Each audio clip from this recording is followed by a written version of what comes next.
Hey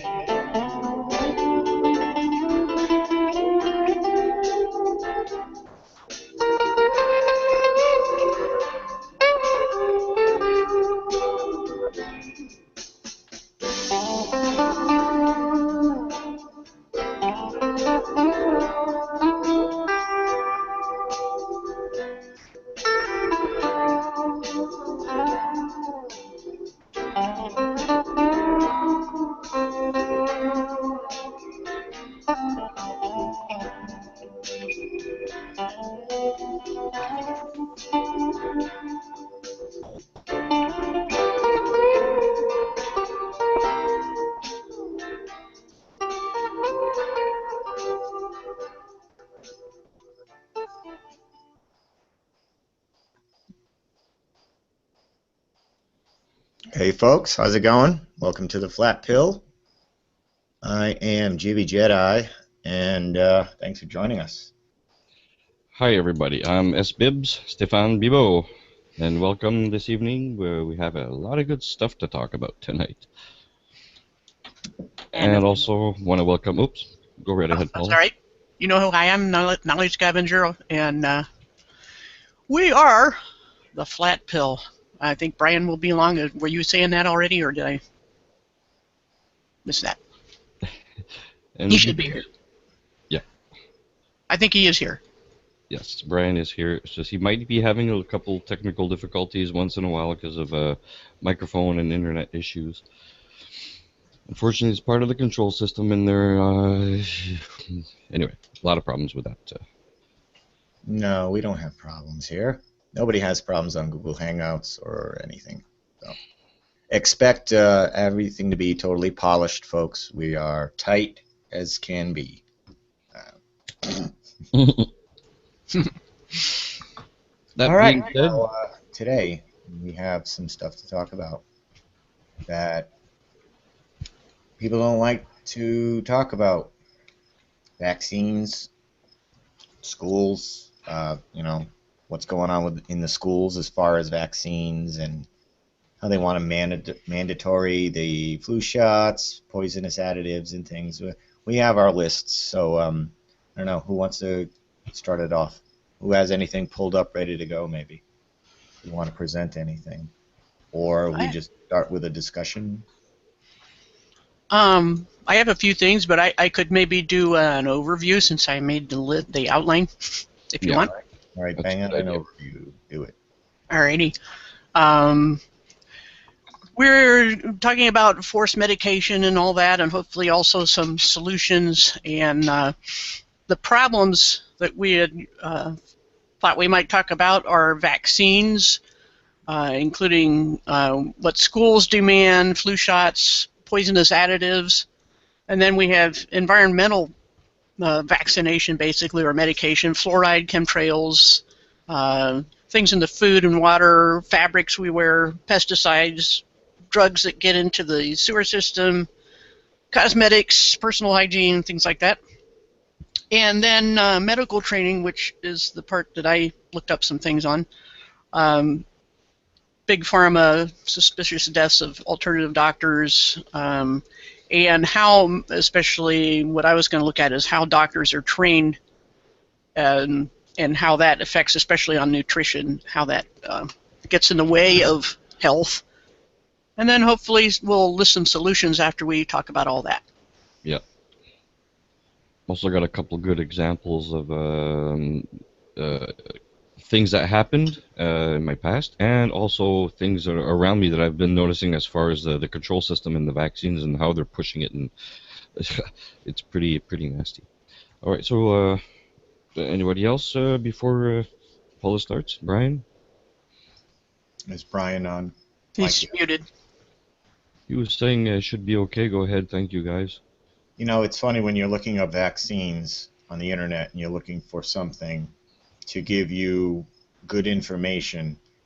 It's pretty much like a set standard. Like all of the connected establishment corporations are all saying the same thing, and all the civilian outspoken groups are all saying the same thing, and it's the complete opposite of one another. Yep. And that's the thing that, you know, when you're speaking about truths and possible harms on vaccines, if you don't have that official logo or you're not officially tied to the CDC or something like that, people don't tend to give you as much credibility. And it's like a perception deception. It's about the white coat. It's about the official logos, and people really do get hypnotized by them, and they put their trust in them 100% because they're accredited. And if they weren't telling the truth, well, they wouldn't be top in their field then, right? Well, who's determining who's top in their field? Who's determining all this? The people who are in on it. You got to figure, like, who owns the top will own all subsidiaries below. They're all connected. They're all going to have to say the same message. But you can go online and you can find a lot of doctors speaking out, and you can tell, like, they've been, they've had their license taken away just because of the raw truth that they're saying. You can tell, like, this person's not practicing officially anymore with a license because they're really just speaking out too much. And that's insane, too, because that's really what it's like. If your doctor says to you, oh, you should eat this, it'll clear it up, no problem, that guy's going to lose his license. He can't. Now you have to take this medicine, and then it'll clear it up. Forget nutrition. They'll say, oh, you should eat well, and don't really go into it. Sometimes they do. They'll tell you, if you're having problems, they'll be like, oh, you should have more of a liquid diet, soups and soft things like that. But that's helpful. I'm not saying that they're lying. But listen to testimonies. Listen to people's experience. Testimonials is always my favorite, even though some could be faked, obviously. Mm-hmm. Have discernment. You'll be able to tell if you've looked through many of them who's lying and who's not, and if this is, everybody has a 3-letter name, Jan, Bob, Tom, and in there, the vaccine was great, never been healthier. Like, come on, dude. No. And here's a personal experience. I remember when I was younger, around 13, the age of 13, I had just gotten vaccinated here in Quebec, and this was like right before I moved to the States with my mom for the first time, actually. And once I crossed the border that same year, I had to change schools, and since I was attending a new school and I was from Quebec, another country, I was obligated to take another vaccine, which was the American version of whatever I got here. And I didn't put one and one together until recently. I think it was yesterday or the day before. Somebody brought it to my attention. He related it to himself. I was like, oh yeah, geez. I just remembered that at around 13 years old, I started developing this juvenile asthma. I couldn't ride a bicycle without being winded all the time. I didn't click until a couple days ago. I was like, geez, that had most likely to do with the vaccine. Did I put one and one together back then? Not at all. Did anybody put it together? Nope. My mom was actually against it. She was like, well, he just got vaccinated. I don't want him full of chemicals again. And, well, since it was the American, from Canada to the States, well, if you want to be a citizen, you're going to have to go through these measures. Otherwise, forget it. So it was one of those situations. Okay, do you want me to, I'm going to share a screen here of some sites that I came across. And this first one, there's a short video, but I may not want to look at the comments, but the description here says most medical schools in the United States fail to provide even a bare minimum of nutrition training. So there's a big part of the problem right there. Let me scroll this down here. 25 hours of nutrition training, and all those hours that doctors go through, and that's all they get on nutrition. And then there's a response here. Unfortunately, part of the problem dates back to the early 20th century when public health schools were separated from medical schools. And so they got split off, so they didn't do research on nutrition, and they didn't know, each part didn't know what the other one was doing. And you can, it says here, you can help by making healthcare professionals aware of this website, blah, blah, blah.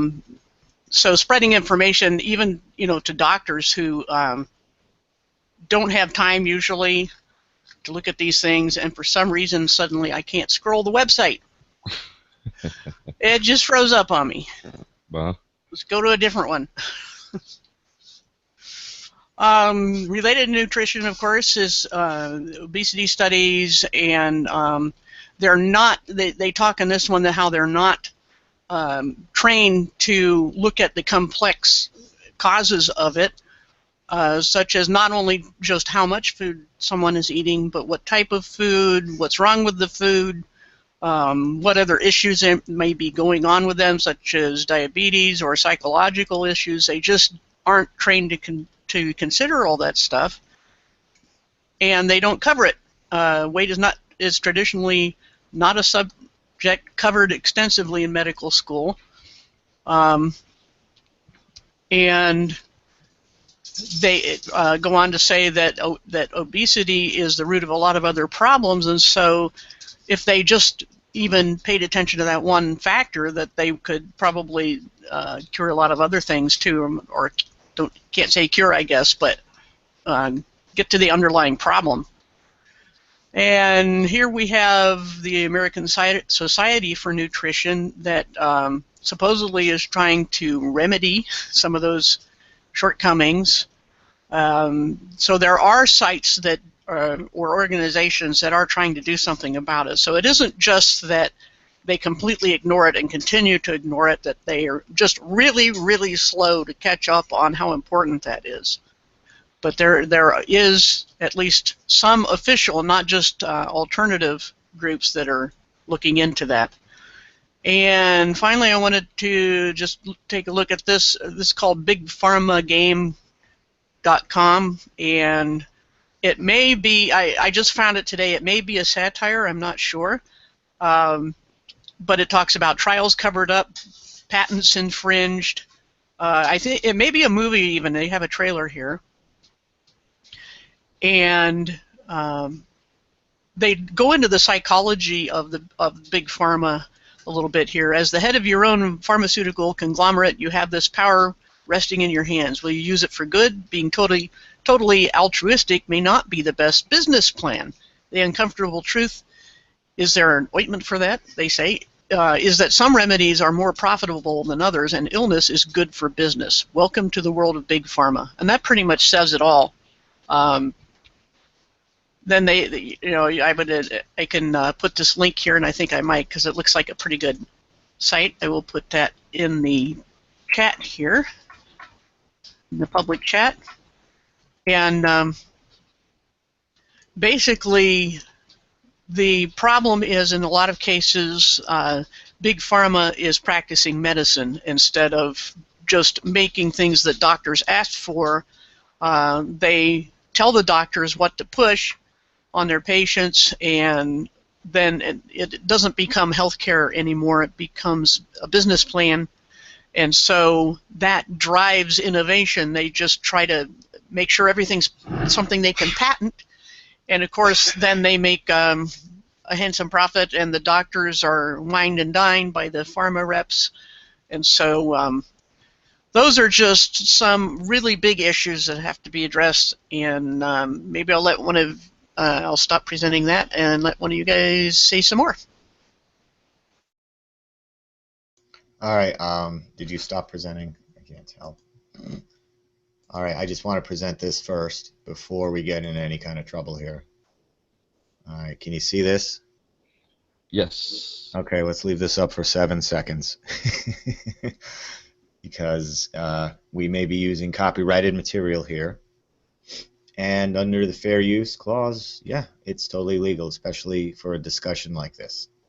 So now let's go to Fox News Health, because, you know, Fox 666 Health. Volunteers sought as a race to develop Zika vaccine heats up. Now, I'm somebody who doesn't watch TV because I like my I like not being bombarded on all my senses. So I don't know what's really going on in the latest Zika virus hype up. I don't care. I know it's BS. But they want volunteers. So, you know, they can use you as a test dummy, and you might get a few bucks. And who knows what the side effects could be. So you can check that out there. And yep, look at the Zika virus around the world. Can you see that map? Yeah. That's we're in the red here, which is active transmission. All right. kind And of it's funny. It's coincidental, funny how we isn't it? skip Canada and we just Yeah. got it up to Alaska somehow. The Yeah, see Zika that virus. magical. Yeah, you Canadians, you Canadians, the Zika virus doesn't like you.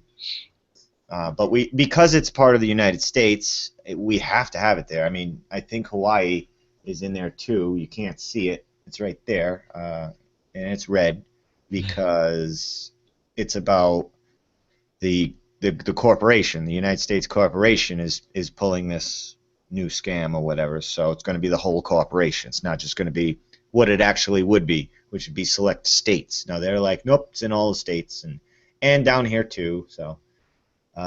Reported cases. So if there were reported cases in Australia and looks like around Asia, I think it would be active transmissions too. No, I don't understand. I guess Yeah, they're it would just be both, wouldn't it? you'd think so. I guess they're just taking the reports and they're not saying anybody is sick, but thanks for the report. I guess. We might have Zika here. Oh, all right. Well, thanks for letting us know. Yeah. What is the Zika virus? Do you guys know a quick rundown? Are we bleeding out of our eyes and ass and all that stuff? Is that one of those that's nice and scary, where the kid comes out and he lays down on cue and pretends to be dead? Is it one of those? I couldn't tell you as far as that's concerned, but it must be something it must be pretty nasty, I guess. I'm Anybody? Googling it real quick here. If they're trying to push it this much, they're Yeah. obviously going to Says, try to scare people with it. So even if it is like not, even if it's not true that it's as harsh as they're saying it is, let's find out what they're saying first. yeah, the CDC says it's many people infected with Zika virus don't have symptoms or will only have mild symptoms. Testing is blood or urine test to confirm infection. Treatment, no treatment. That's not real informative. I'm reading in the chat. Rockefeller has the patent, and Bill Gates the patent for the vaccine.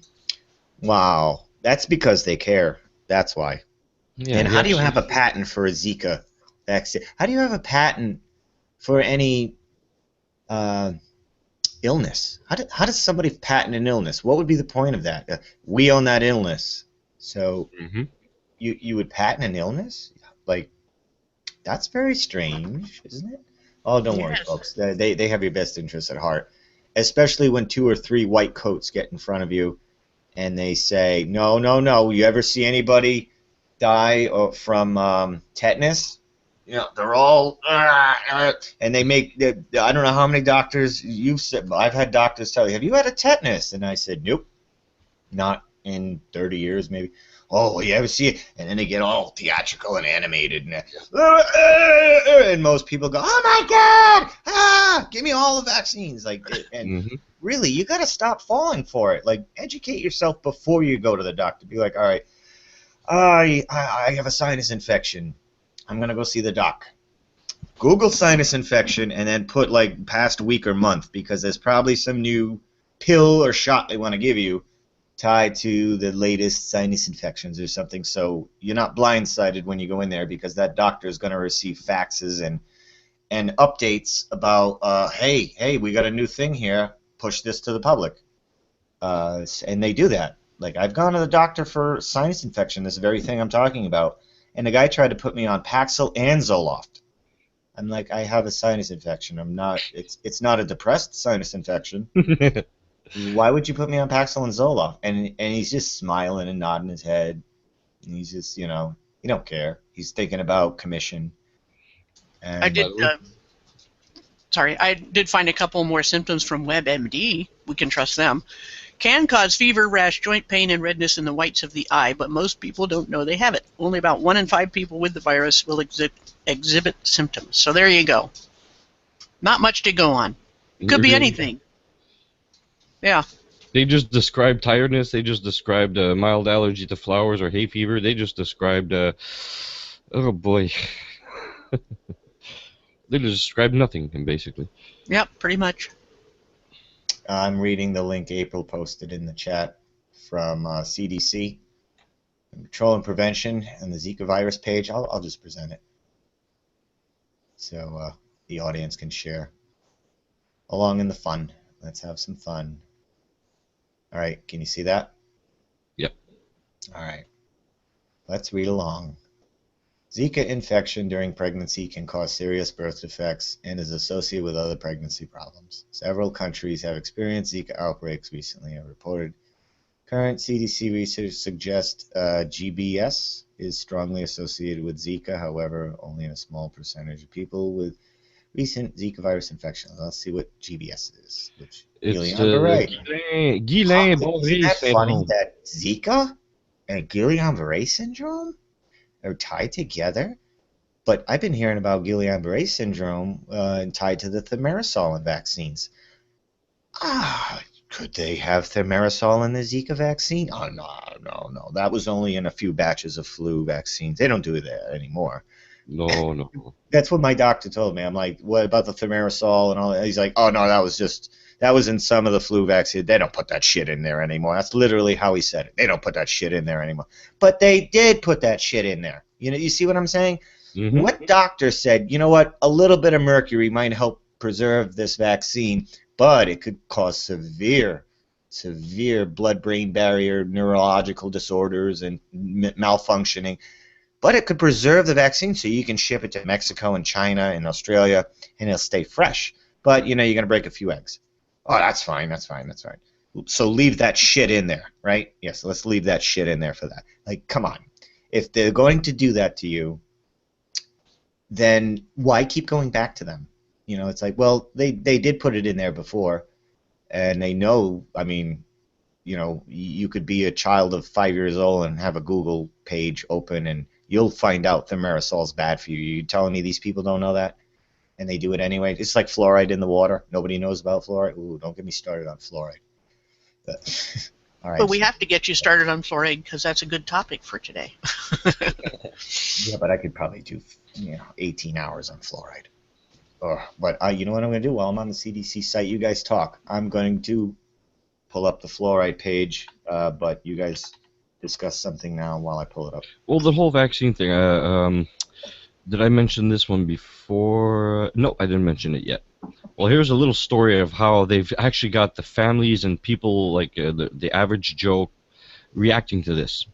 Here's a good example. I have a friend that his mother was just recovered from cancer after totally ignoring advice, but she actually recovered from it, which is a good thing. Happy for her. Okay, it was her birthday was coming up, and everybody in the family, except for my friend, him and his family refused to get the vaccine because they're aware of all the dangers and everything, and they already have a son that's already partially he's partially autistic, let's just say.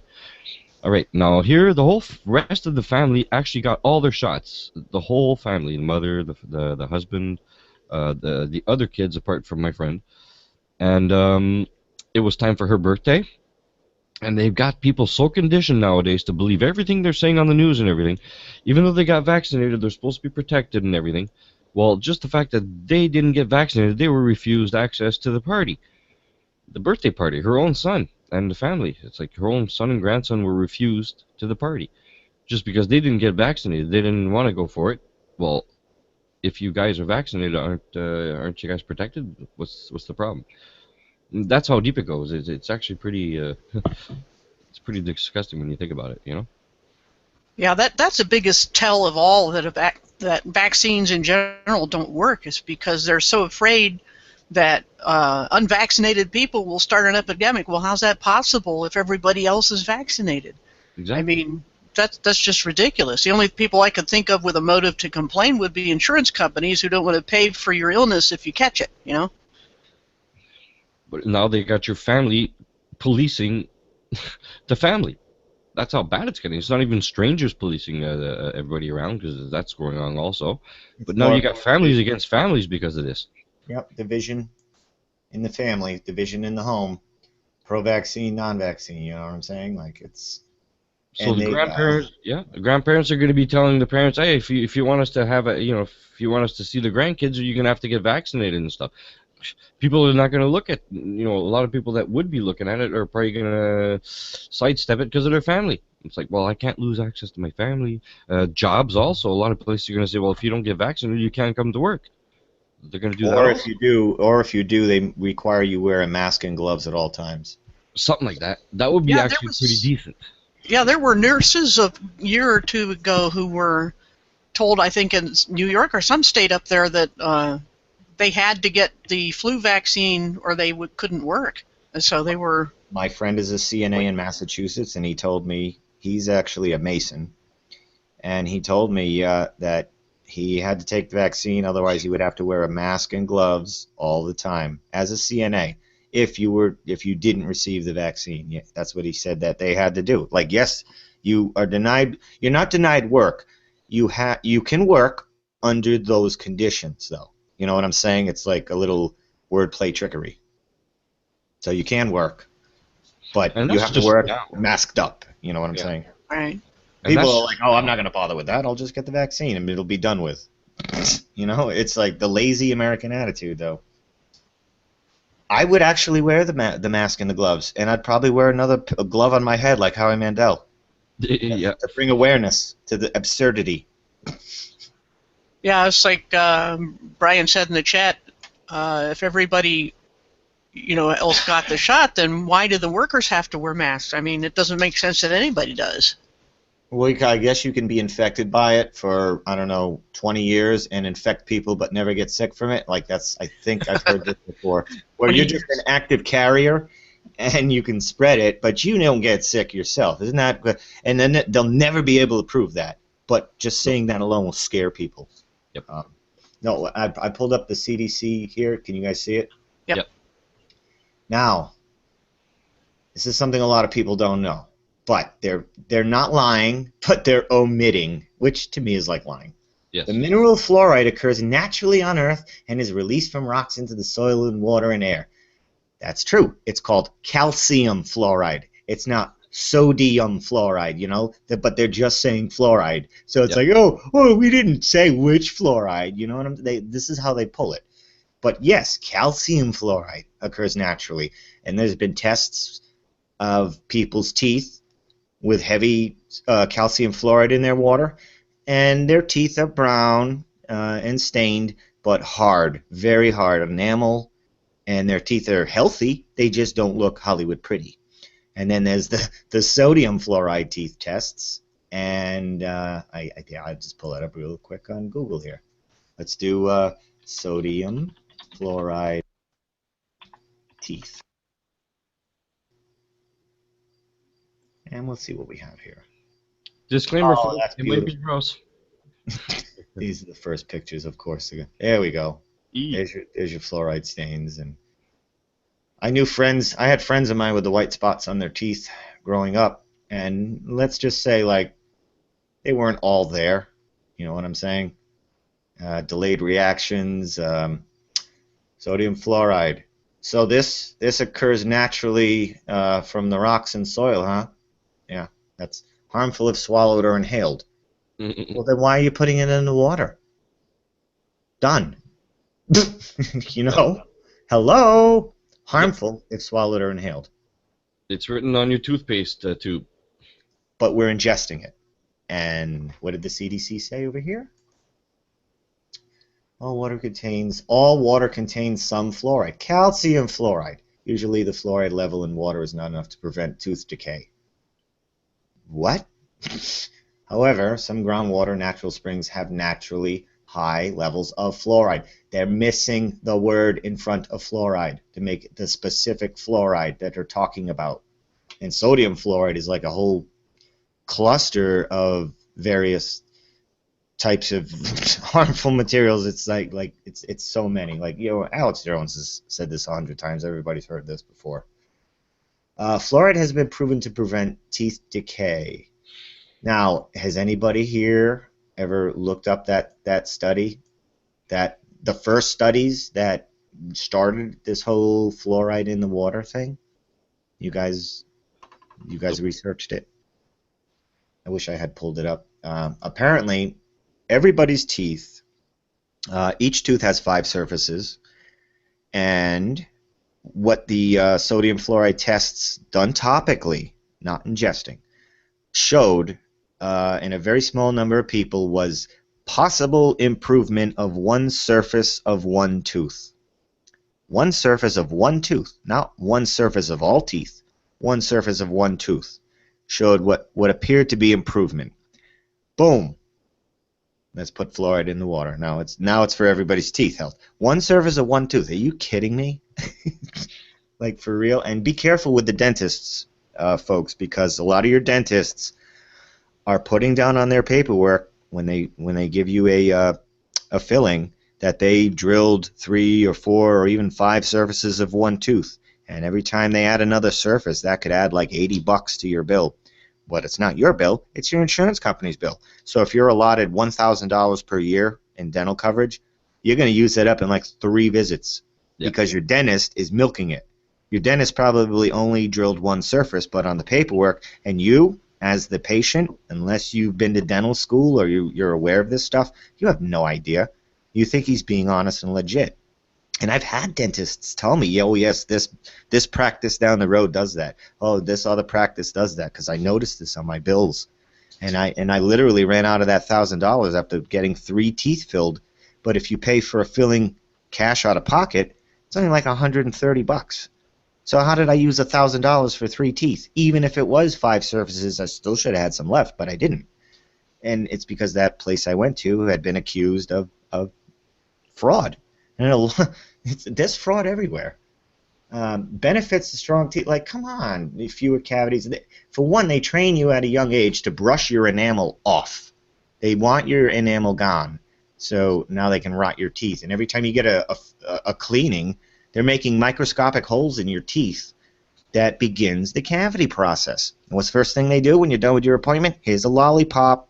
Yep. You know, like, yeah. see you in 6 months when that little black dot shows up for your cleaning. Oh, look at that! You have 2 cavities. Okay, let's schedule you another appointment. But first, let's have another cleaning so we can begin the cavity process again and again and again. And I'm telling you right now, the people who have had their teeth cleaned often, their teeth are dead. Their teeth are gone. They're not going to smile for you because they go to the dentist a lot. And yeah. And believe me, I know firsthand. I yell at these dentists all the time. Here's some sodium fluoride from the CDC. Here's their little write-up here. Natural natrium fluoride, sodium monofluoride, and a molecule. Inhalation, cough, sore throat. Skin, redness. Eyes, redness, pain, ingestion, abdominal pain, burning sensation, convulsions, drowsiness, cough, diarrhea, sore throat, vomiting, unconsciousness. You know what? I think I would put that in the tap water. Yeah. That way, all the companies that make beer and juices and sodas get to use that tap water too. Now we're combining sodium fluoride molecule with saccharin and all these other wacky things that you think they did this in test tubes before? No. They didn't combine sodium fluoride with saccharin and all these other and aspartame to see what it would affect. Would you go for that test? Doing tests now on the public. Try aspartame with fluoride. We want to see what happens. Like, come on. Like, they do those tests unannounced in the field, and they watch people, and it's not turning out too well, is it? No. Boiling point. All right, so you'll be all set. Just take your tap water and boil it to 1700 degrees Celsius, and you should be okay. Good luck finding a stove that could actually go that high. Well, you can. All you have to do is crash a plane into your stove. And it should burn that high sustained for about an hour. And then your stove will collapse. But for some reason, my pellet stove never collapses. Like, I burn wood pellets, and the metal does not buckle and melt and collapse at free fall. I don't know why. It must be like a super stove, I guess. Oh, yeah. It's a World Trade Center steel. That's what you Yep. And I insured it for $4 billion, so just in case. You're all safe, my friend. You're good. Oh, yeah, CYA. Just don't tell them to pull it. Just don't tell them to pull it. Yeah, don't go to the dentist and say that. Pull it. Oh, I mean, at the end of every summer, I have to pull it. Because then I do my cleanings, so it runs smooth throughout the winter. Yeah, people will charge you $100 to dust it. I'm gonna come in there and I'm gonna dust. I'm gonna take all the lint off the fan blades and things like that, and I'm gonna hit it with air duster. That'll be $100, please. Mm-hmm. Yeah. I'll just There's a bring back. YouTube video for everything. Just YouTube, how to be a parent, how to survive. Like there's videos for everything. Like so you if you're lazy, hire somebody. If you're poor, do what I do. Learn how to do things yourself. And not just fluoride in the water, we got all the washed down, rinsed, flushed residue of whatever drugs people are taking, all of them mixed together, and you can, trust the water treatment plant to get rid of everything, but we trust them, right, to do that? I do. Get rid of everything. I believe everything everybody tells me all the time. Yeah. That makes me a good person, and you're a bad person. We're terrorists because of that, yeah. Oh yeah, new news that just came out a couple days ago that now if you are a free thinker and a nonconformist, or in other words have any kind of doubts or you want to improve your life in any way, well, you're considered you have a mental illness now. So we got that to look forward to. Yeah, that's I think everybody who knows me knows I have mental illness. So. Obviously we must, because if we're going to, yeah, we got brain cells, so we must be crazy. I guess intelligence, logic, and actual humanity equals insanity nowadays. Yep. Actually, thinking there is some on Earth, that's true insanity. It's really hard to find. All right, April's saying our cams are freezing. I'm going to refresh. Thank you, April. Be right back. Well, I'm going to take advantage of saying one thing to relate back to vaccines. It's not just the human vaccines, but take a look at your pets. A lot of people bringing their pets to the vet nowadays, and they've gotten into the habit of prescribing vaccines every year, up to like 3 of them. And it's pretty understandable when you consider that 70% of their revenue every year is all these vaccines are pushing. My sister's got 3. She's got 2 dogs and 2 cats, and 3 out of those 4, actually 2 of them had to get operated on because of weird illnesses. One of them had a bladder problem, couldn't go to the bathroom for days and days and days. Had to get operated. Over $1,000, by the way. The other one had some kind of weird skin rash, and he wouldn't stop eating them, like chewing on it and everything. Turned out to be the food was full of junk. And now he's got to pay like 4 times the price for a decent kind of food. But he also had to get operated on. I can't remember exactly what it was, but it was pretty expensive. And also another cat had to get operated on also. And yeah, and that's your animals. And they're getting you with the heartstrings, you know. That's what they do.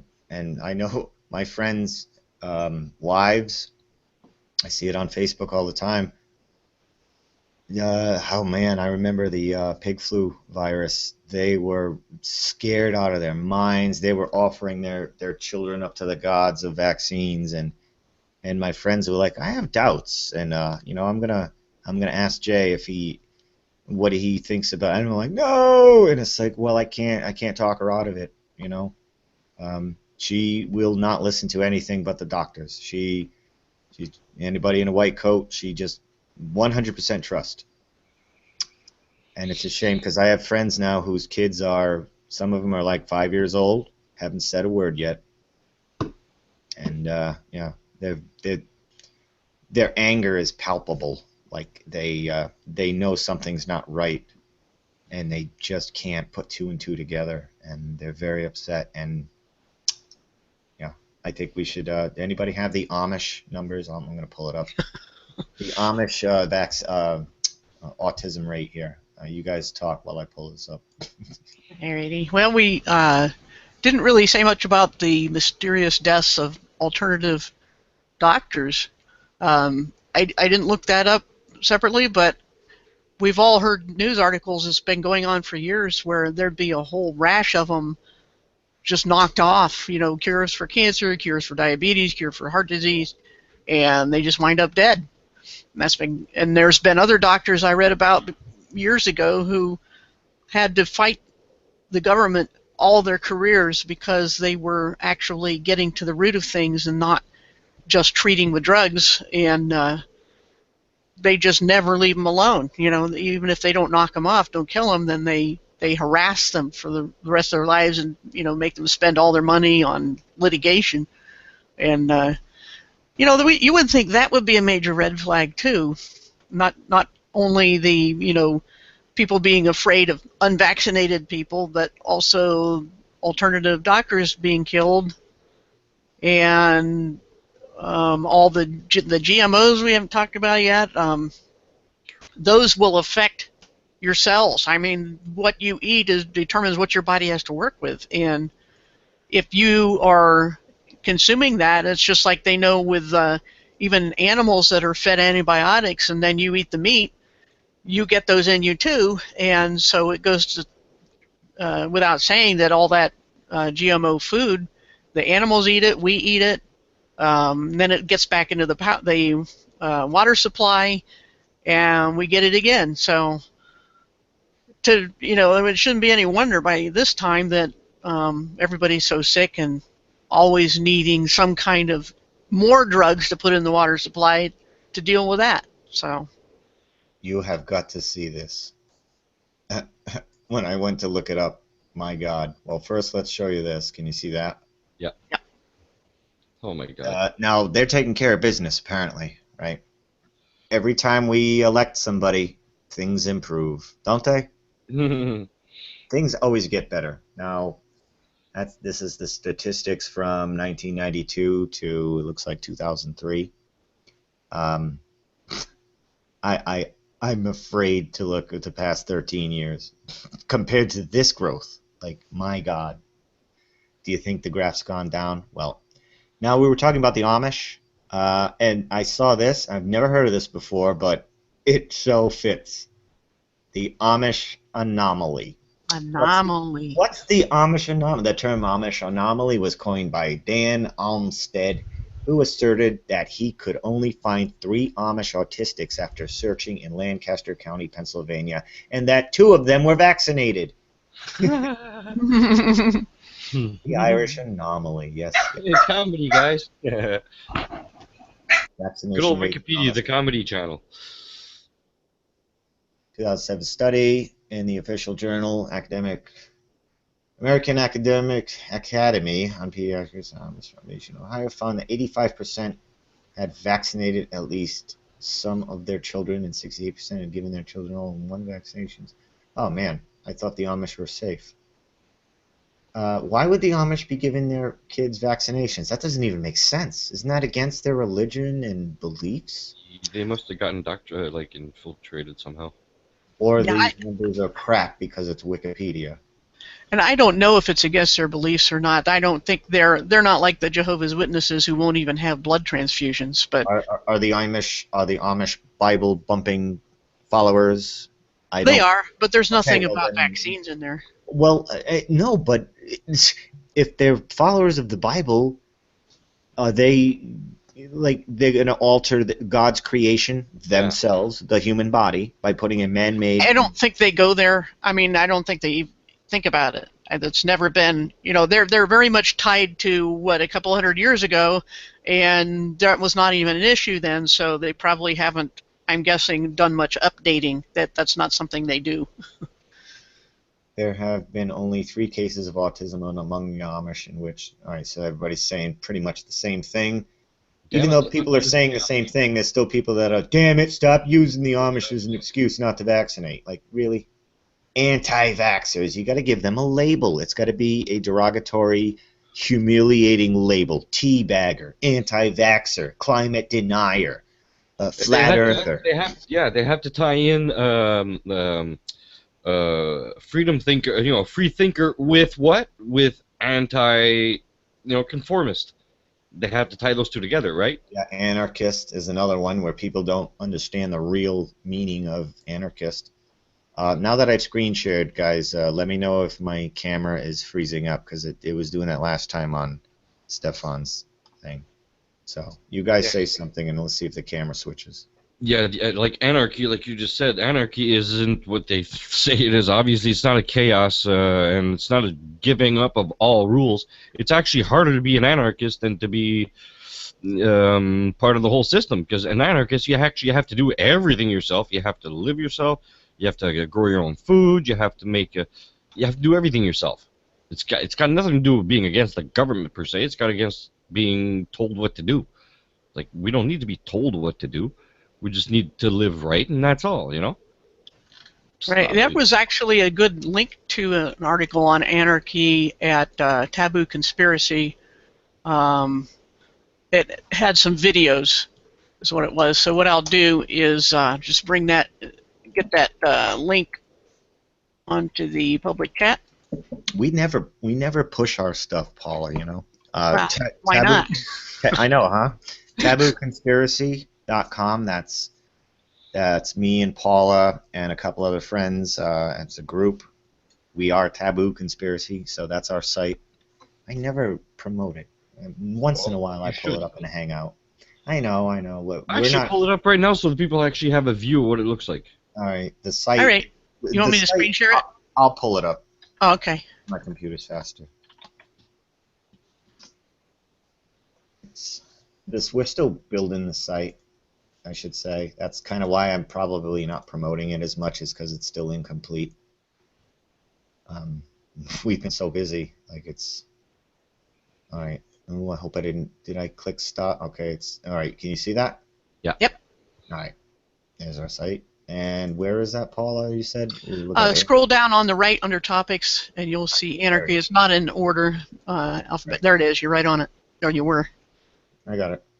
Oh, okay. So, you want to narrate? I suppose I could, but it's in video mostly. Hello. I mean... Oh, I know her. She's, Oh, no, is this Colleen? The Larkin Rose's wife. Oh, all right. Yeah, this is Larkin Rose's wife. And Larkin Rose, actually, he's got amazing videos if you want to get the logic of the whole anarchy thing, and he puts it so clearly, it's crazy. And it's funny, too.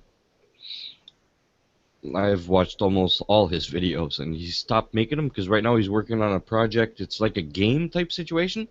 It's a virtual head, a virtual brain, and it shows the whole... structure and how the system's manipulating us, and it's been a couple years in the making, and it should be out soon. I seen a update not too long ago, and it's really worth getting into. He's got a lot of good stuff, good material. I didn't know we had anything already on the anarchy link. That's cool. Yeah, he might be against flat Earth and everything, but as far as anarchy and everything, government control and all that, yeah, he's spot on.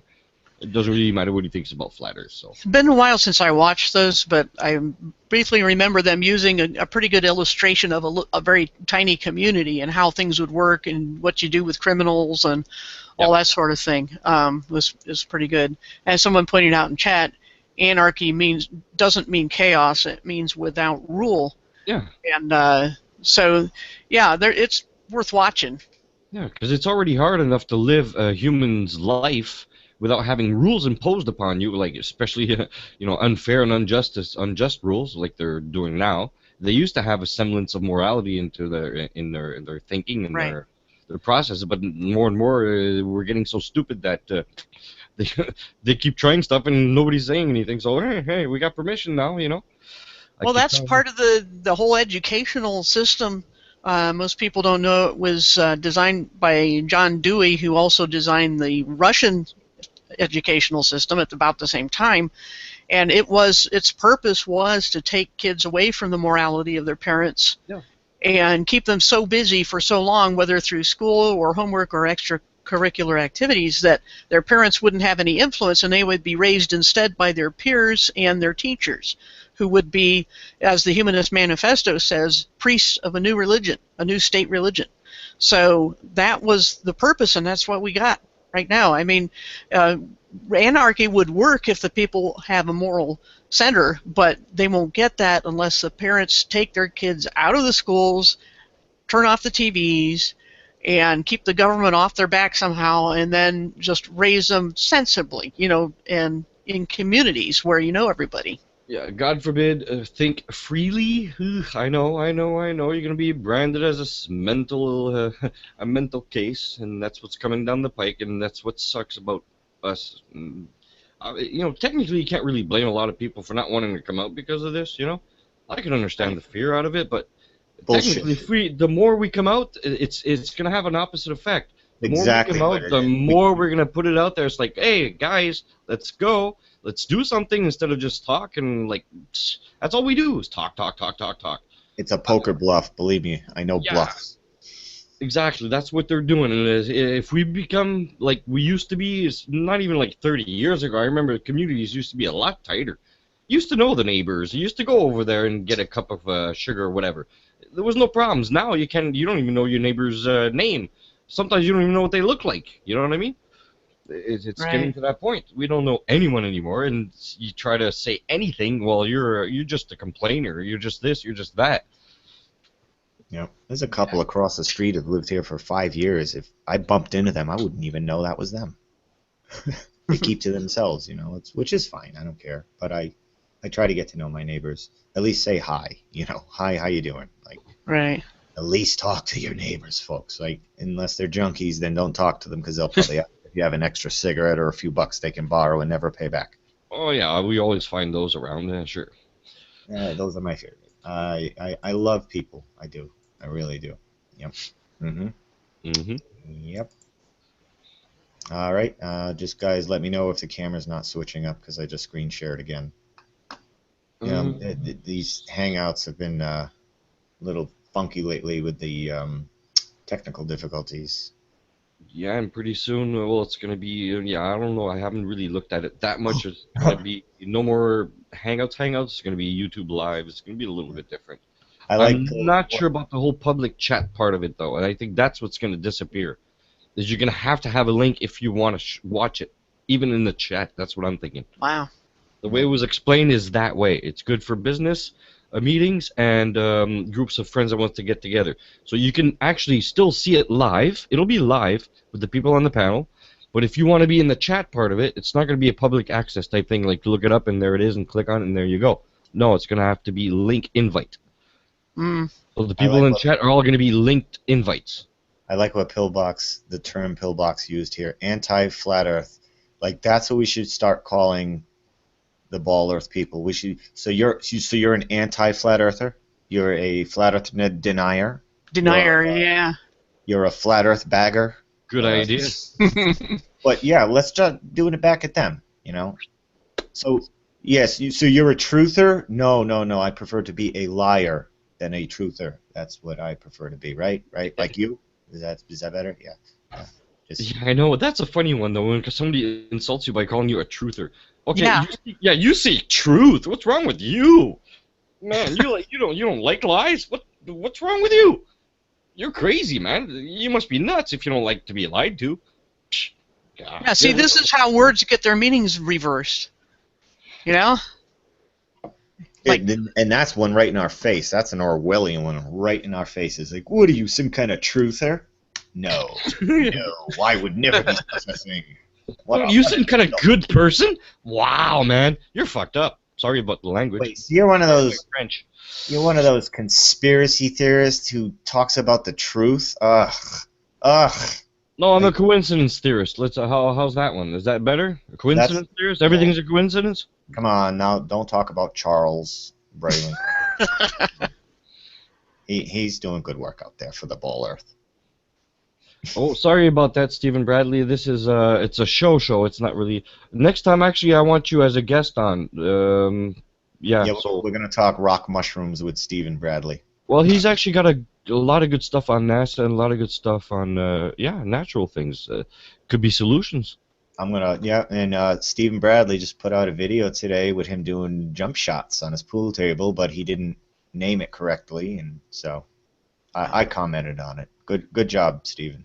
Yeah, he probably could say something more about the natural cures. Maybe we can cover some of our proposed solutions. Other things that all right, you want to get into? Let's start talking about. Do you want to start talking about? Let's see. What have we not talked about here? The food and the fabrics. What about the fabrics?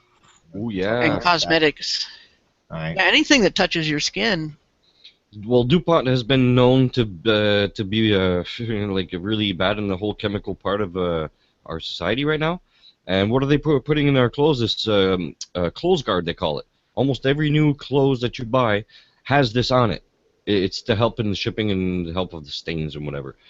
And this stuff actually doesn't just wash out in like 1 or 2 loads. It's almost like it's like a Teflon base, and Teflon is not good for you. Really not. And what it does is it actually seeps into your biggest organ of your body, which is your skin. Especially if you start sweating, that dissolves that stuff to a certain point because of the acids in your body. That's what sweats are. It's toxins coming out of you, and actually in turn creating rashes and whatever in a lot of people. Not everyone, but a lot of people. And so are the soaps doing this also. The detergents in our clothes. It's not per se the clothes doing it to you. It's not.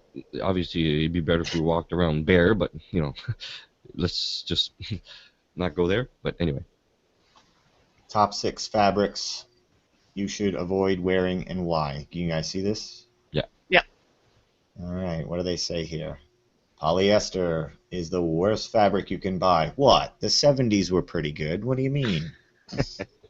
I wasn't itchy all the time, always. Big white tab collars and oh, the starch. It was awesome. And a bright orange pair of pants. There you go. Yep. I like the plaid pants myself. I was rocking those. Those were awesome, weren't they? Yeah. Acrylic fabrics are polyacrylonitriles and may cause cancer, according to the EPA. Oh, acrylic fabrics may cause cancer. Rayon is recycled wood pulp that must be treated with chemicals like caustic soda, ammonia, acetone, and sulfuric acid to survive regular washing and wearing. Well, that's nice. That they're thinking about us, not the longevity of their product, which comes first. Acetate and triacetate are made from wood fibers called cellulose and undergo extensive chemical processing to produce the finished product. Nylon is made from petroleum and is often given a permanent chemical finish that can be harmful. Permanent. Nylons. Well, get your nylons, folks. Nylons and chocolates. Get some for your best gal, guys. Show them that you care. Make it Hershey's chocolate, too, the people who are trying to patent water. Anything static resistant, stain resistant, permanent press, wrinkle free, stain proof, or moth repellent. So yeah, and I've heard this. It's just hearsay, but I've heard that. Is it coroners? Is that the right term for the people who do the autopsies? Autopsies, yeah. Yeah. Well, one of the top things they say that they always find in cadavers is fabric softener. Mm-hmm. Like it builds up over time. Like you got to figure it's going in your pores as it rubs against your skin. Fresh fabric softener smells great, but it's accumulating over time in your bodies. I did not know that. Like, that was crazy. Look it up yourselves, folks, because that's just hearsay on my part. And all of these things are our opinions. I just state that too. Opinions based on facts or opinions based on things we've heard, things we've come across, our experiences. And that's what we're trying to do here. We're not saying these are cures. We're not using the C word. We're not using any of those technical terms. So keep that in mind. And always look it up yourself. Always do your own research, because nobody's going to convince you of anything better than you are going to convince yourself. Hi, Crow. All right, so what do we got else here? We did fabrics. Pesticides. Well, I mean, pesticides. Just put in sodium fluoride, and you're going to see one of the top pictures is going to be rat poison and things like that. So that's always good. We did drugs and water. Cosmetics. Remember when they used to have lead in the cosmetics? Wasn't that a popular thing? Putting lead on your face, women? That's awesome. Thing is, with lead, it's kind of strange that when we were growing up, my dad had a print shop, and they had a lead smelter machine because they would cast lead type. And we would get little, there would be drops of it on the floor. We would get, and take home and put them on our slot racers to make them heavier so they'd get better traction around corners. We never got sick or anything, and we would earn pocket change putting the lead type away. It's got paint on it, or not paint, ink, solvents. They're made of lead, just filthy environment. We'd put, do that for hours, put the stuff away. Never had a problem. So, I don't know. wouldn't want to ingest it, but it sure got on our skin. So that's kind of like, why didn't that cause problems then? Why does it cause problems now?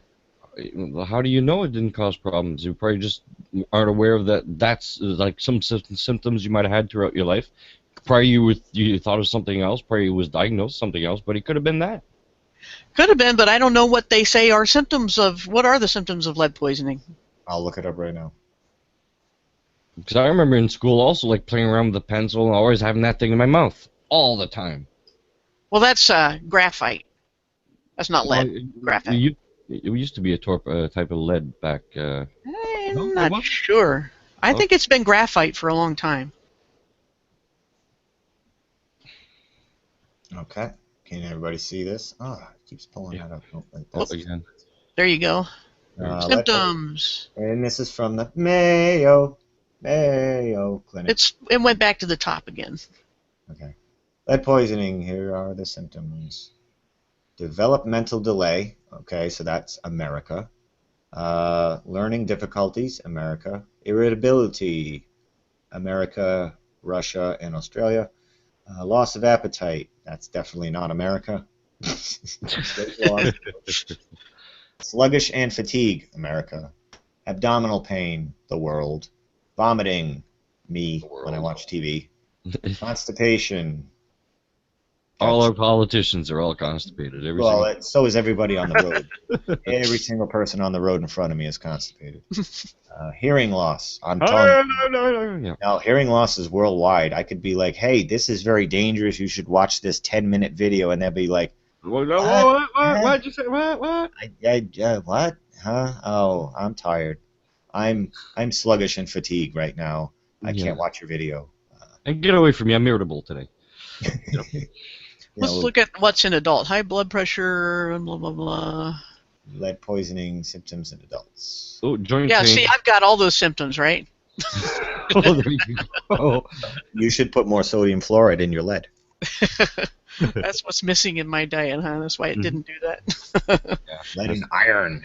Yes, that's why I eat my colon blow every morning. My iron-shaved flakes. Yummy. You can pull me with a magnet. Every time I eat a bowl of colon blow, gravity has a stronger effect on me. I don't understand that. Like, what does abnormal sperm look like? What is abnormal what? Sperm look like. That's what they're saying. Reduce sperm count and abnormal sperm. Check your tissues. I don't know. Yeah, the sperm's actually a toxic green. It's flashing. You know? We got causes here. Let's go to causes. Poisoning causes. Your homes, right? Lead is a metal that occurs naturally in the Earth's crust. Oh, again, it's natural, guys. Everything's natural. Everything. Chemtrails are natural. The aluminum in chemtrails, they say, oh, stop complaining about aluminum and chemtrails. Aluminum is naturally occurring on the Earth. Yeah. And it's refined and powdered. Is that how the Earth makes it? Yeah. Let's not tell you which kind of sodium is on the Earth. Let's just let's leave that out. Powdered aluminum that is in thermite, for instance, that was made by the Earth. Okay, I got black fans going up and down the street. I think they've triangulated my location. Okay. So I'll leave this on. I'll point the camera towards them if they come in. All right, lead and paint. The use of lead-based paints, children's toys. Oh, this just reminded me of a clip I'm going to play in 2 seconds. Lead-based paint is in walls, woodwork, and many older homes like mine. I actually looked for lead paint when I went shopping for a home in New Hampshire. Lead paint and short sales, you know. You wanted some, eh? Yeah, paint chips. Yeah, yum. Well, I wanted it, and I still have lead paint on my home. You can also have salt and vinegar paint chips. There you go. Yeah. It's good for you, multicolored ones too.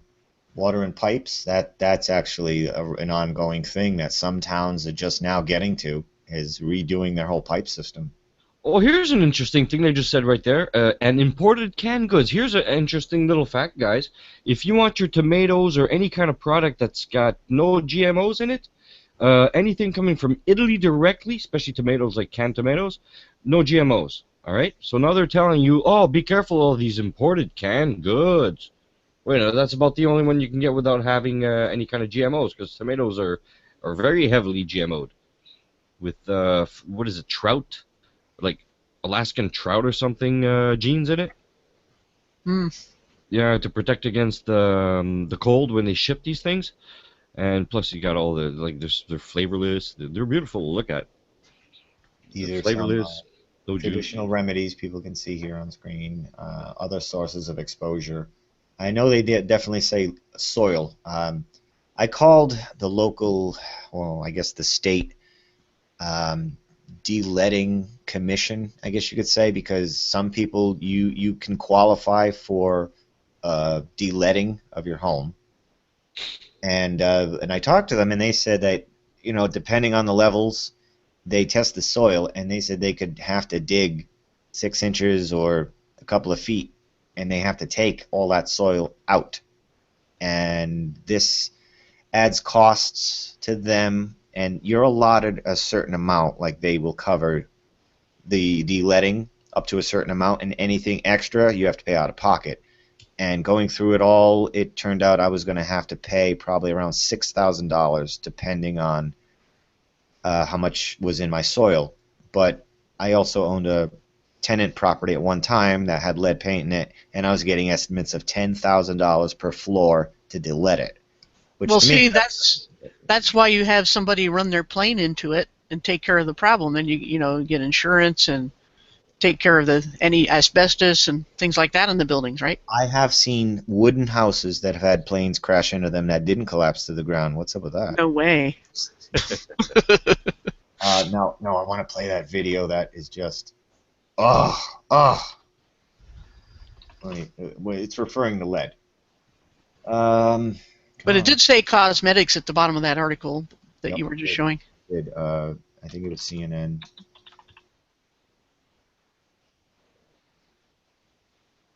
I spelled her name right. Maybe not this one. Oh, she is such a sweet lady. Oh, such a sweet lady. I'm actually going to turn the volume up for this so everybody can hear it. And listen to this demon. About inflation, that's another interesting point, because a lot of people like to say scaremonger about China, right? A lot of politicians, and I know you talk about that issue all the time. I think people should be careful what they wish for on China. If China were to revalue its currency, or China is to start making, say, toys that don't have lead in them or food that isn't poisonous, their costs of production are going to go up, and that means prices at Walmart here in the United States are going to go up too. So I would say China is our greatest friend right now. They're keeping prices low, and they're keeping prices for mortgages low too. What the hell did she just say? Wow. Their costs to start making, say, toys that don't have lead in them or food that isn't poisonous, their costs of production are going to go up, and that means prices at Walmart here in the United States are going to go up too. So I would say China is our greatest friend right now, up too. So Our greatest friend. Yay! Thanks for China. Because heaven forbid we should pay more for food that isn't poisoned. Well, they're our friends because they're poisoning our food and putting lead in toys. So they're our greatest friends right now because costs would go up. So they're putting a price on our lives, clearly, in the open, in our faces. Yeah, but they're our greatest friends right now because, if China were to stop making, say, food that was poisonous or lead in the toys, their costs are gonna go up. Like, keep making those poisonous foods, China. Read your labels too. And everybody's focused on the wrong labels. Every single person who goes shopping that I've ever seen is focused on the wrong. They're looking at the nutrition facts. Are you kidding me? That's the only thing they look at. How much fat is in this? Oh. I look at ingredients, and then I look where it's from. Yeah.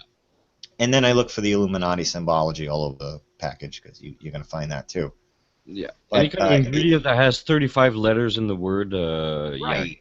Yeah. Now, any court will throw your case out if you go to court because a food made you sick, and judge says, did you read the ingredients? Yes, I did, Your Honor. Do you know what every single one of those ingredients are? No, I don't, Your Honor. Case dismissed. You're out. Sorry. Ignorance is not a ignorance is exactly not an excuse. Yep. If you don't know what dimethylcrocanol potassium means, and you eat it, guess what? Whatever happens to you, that's your own fault because you're lazy and it tastes good. Oh, it's the taste, Oh, right, Stefan? how many times have I heard that? Oh man, oh it tastes so Sometimes good. I hear that from you, though. I hear you say that a lot too, though. Good. I like taste. Believe me, I like taste. But You know, reading the labels on, I was buying sandwich buns at the store and thinking that they taste really homemade, good stuff. And then I finally looked at the packaging and said, I mean, there was a whole paragraph of ingredients, and bread is pretty simple. I mean, bread, I mean, I make it, and I just put up another video this morning, and it's just, 8 to 10 ingredients at the most, and it's things like water, yeast, flour, sugar, sometimes eggs, some kind of oil or fat, and you know, then this had all kinds of chemical names and high fructose corn syrup and all the rest, and so that's actually motivated me to learn how to make my own, because I'm like, we cannot be eating this. We just can't. So I guess that goes in kind of the solutions department, but at least reading the labels can make you motivated to learn how to make some of that stuff. So that's a good thing, I guess. Yeah.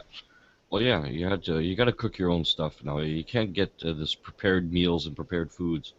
Those are the worst ones. Those are the ones that are all contaminated. plastics and microwaves are That too. horrific.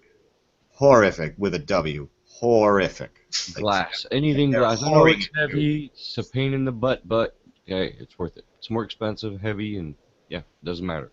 I haven't used a microwave since 2007. Not even to warm up water. I only use it to destroy the RFID in cards. Yeah, you put your driver's license in the microwave for a few seconds, that'll work. No, seriously, like I like my Salisbury steak TV dinners every now and then as a little guilty pleasure, but I put them in the oven. Like, it takes 35 minutes Oh yeah, to make one of those, but I'm doing it in the oven, and it's still plastic and getting in my meat, but it's a guilty pleasure, and I do get a little bit of a headache sometimes after I watch it. That's a big thing for me now, is I get headaches instantly when I'm eating these poisons now, because I detoxed from them from so long. Like, if I go through a McDonald's drive-through, excuse me, and I have French fries or half a soda, I get the sinus pain right here. You get that sinus pain, and it starts to and it feels like you're catching a cold or something. And all I did was eat plastic silicone fries and some kind of thing they called soda. I don't know what my problem is. You feel it if you're eating this stuff every day.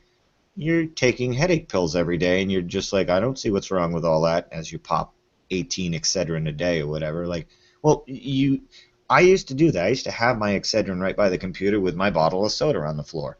And I had sinus pressure and headaches all day because of drinking soda, I'm eating fast food, I'm microwaving. And it was a mess. I couldn't breathe out of my nose most of the time, out of both nostrils, and I was just always a mess. But I thought I was fine.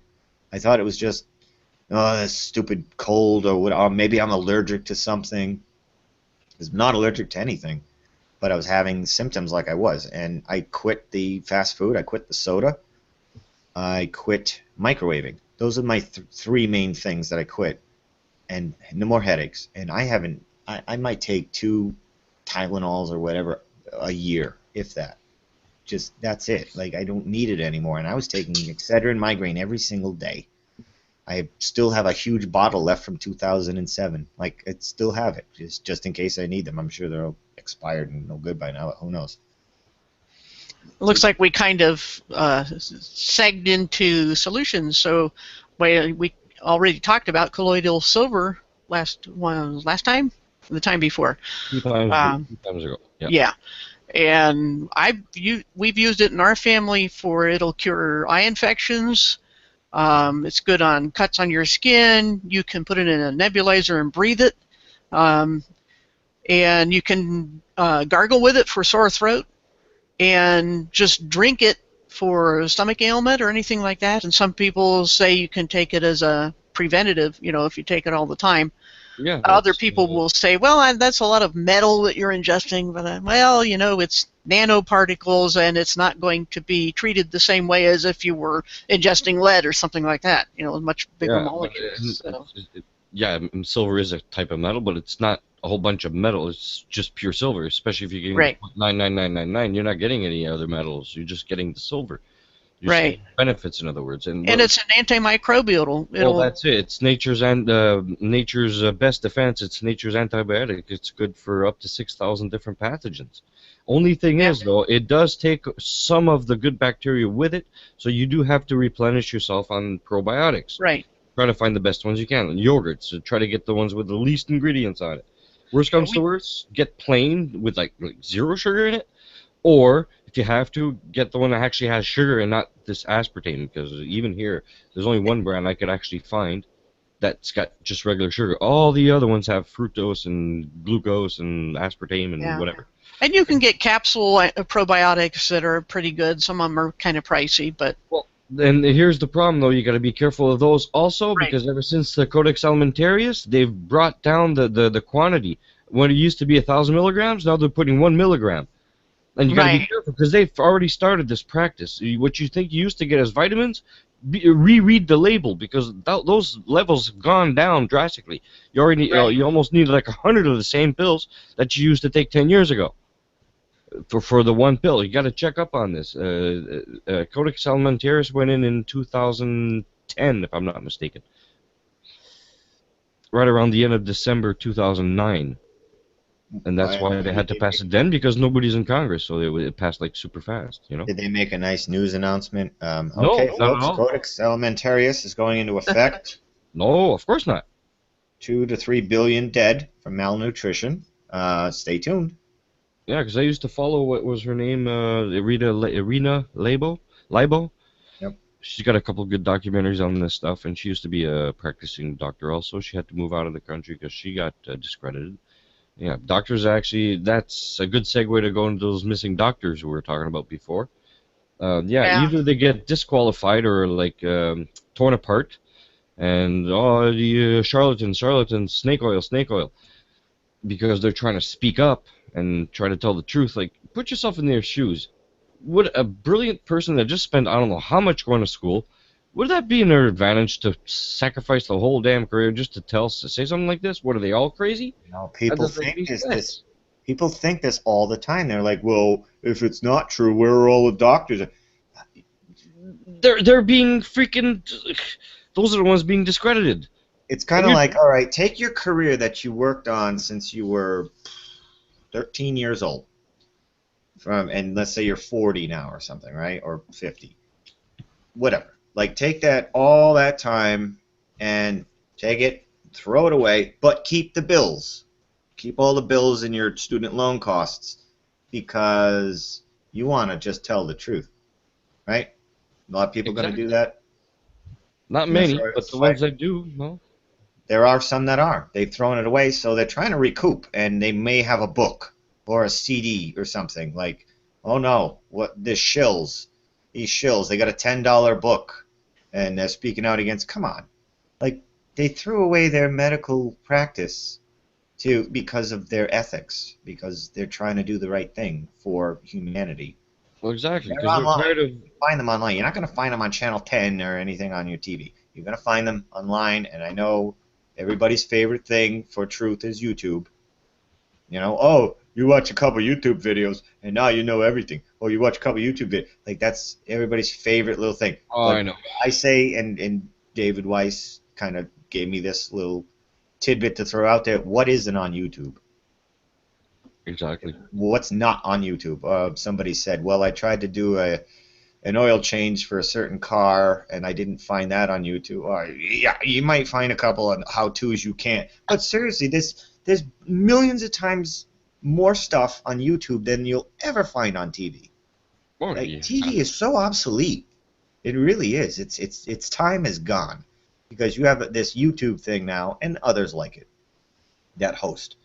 And this is us. This is all of us. It's corporations too, but they're the ones with the ads and all this crap on it. But it's us. It's us getting out there. It's us putting our information out there. Like, where else can you take something happening right now in your neighborhood live on your cell phone, immediately upload it to YouTube, and that's raw, uncut footage right there. You're going to find raw and uncut on the TV? No. Never raw and uncut. And it's totally, well, not all of it, but a lot of it's unpropagandized as opposed to the TV. There's not one thing that isn't propagandized. Not one. I don't care. Anything mainstream has, it just, like, propaganda, mainstream, they're inseparable. It's about time we became aware of that. It's kind of funny that people think, oh, we're going to bring this truth to the mainstream. No matter what you try to do, even if they do let a little bit of it out. This mentality that they're accused of being shills and all this. Well, Harry, if you plan millions or billions on a fraud, yeah, you're a shill. If you're not making any money, how is that a shill? Like, unless you just, I don't know, but if you're a shill and you're not making money, that's wrong. Yeah, it's like get out of that business not working for you. You know. Yeah, I got frozen out here for a second. I had to reload because everything disappeared and everybody was frozen, so I reloaded, and then I saw that in the chat that we were frozen, me and Jibby again, just us two. I never have these. That's about the only thing I never have problems with is I never cut out. Well, count your blessings, because I don't know why it happens to us. Knock on wood. Yeah, I wasn't even sharing a screen or anything. I don't know. Microphone's fine. Camera's fine. Testes. April says you're still freezing up, Jibby. I'm freezing up? That's what she says. Well, I don't know if that's the delay from a little while ago. I'll do one more refresh. Cool. Now, where were we? Sorry. I don't remember. Where were we? Oh yeah, we were at solutions, and we were at doctors dying of weird blah blah blah, mysterious deaths of these not allopathic doctors, but alternative homeopathic. Yeah. People that actually look at evidence and go with actual reasoning and logic.